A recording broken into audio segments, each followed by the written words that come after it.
Swing room সেলাই ঘরের পক্ষ থেকে আপনাদেরকে স্বাগতম জানিয়ে শুরু করছি আমি ইঞ্চি ট্যাপ দিয়ে কিভাবে কাপড় মাপতে হবে এবং কত ইঞ্চিতে 1 গজ, কত ইঞ্চিতে আপনার হাফ গজ, কত ইঞ্চিতে 1 গিরা, এগুলো আজকে আপনাদের শেখাবো।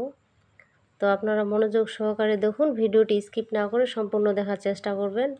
আর পাশে থাকা বেল আইকনটি অবশ্যই ক্লিক করে রাখবেন। অবশ্যই লাইক দিয়ে অবশ্যই আমাকে সাবস্ক্রাইব করে রাখবেন। ফেসবুক পেজ থেকে দেখে থাকলে অবশ্যই ফলো দিয়ে রাখবেন। তো আমরা এখন প্রথমে দেখতেছি কত ইঞ্চি 1 গজ। তো এখানে আমি কাপড়টি যে এভাবে করে শুরু থেকে ইঞ্চি টেপটি বিছিয়ে লাগিয়ে নিয়েছি। দেখুন এখানে 36 ইঞ্চিতে আমি মার্ক করে নিলাম, মানে 36 ইঞ্চি হলো 1 গজ, মনে রাখবেন। তো এভাবে আমরা কাপড় মাপ নিব। তো এখন হাফ গজ কীভাবে আপনারা মাপে বের করবেন দেখুন।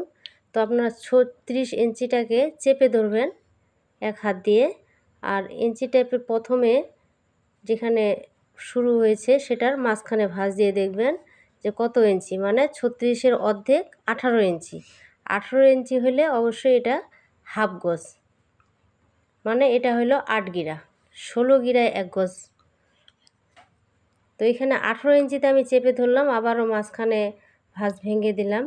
তো এখানে আমার আসলো 9 ইঞ্চি, 9 ইঞ্চি মানে 4 গিরা। তো এই যে দেখুন এখানে আমরা তাহলে এখানে 4 ইঞ্চি আসলো, মানে এখানে 4.5 ইঞ্চি আসছে। 4.5 ইঞ্চিতে আমাদের 2 গিরা। তারপরে আমরা আবারও ভাঁজ ভেঙে ধরবো 4.5 ইঞ্চি থেকেই। এখানে যদি 2 ভাঁজ করি তাহলে আমাদের 2 ইঞ্চি থেকে 2টি টান বেশি আছে, মানে 2 সুত পরিমাণ। তার মানে এটা 2 ইঞ্চি 2 সুত 1 গিরা। তাহলে সবাই বুঝতে পেরেছেন। তো এই ছিল আমার ফিতার মাপ। ওকে।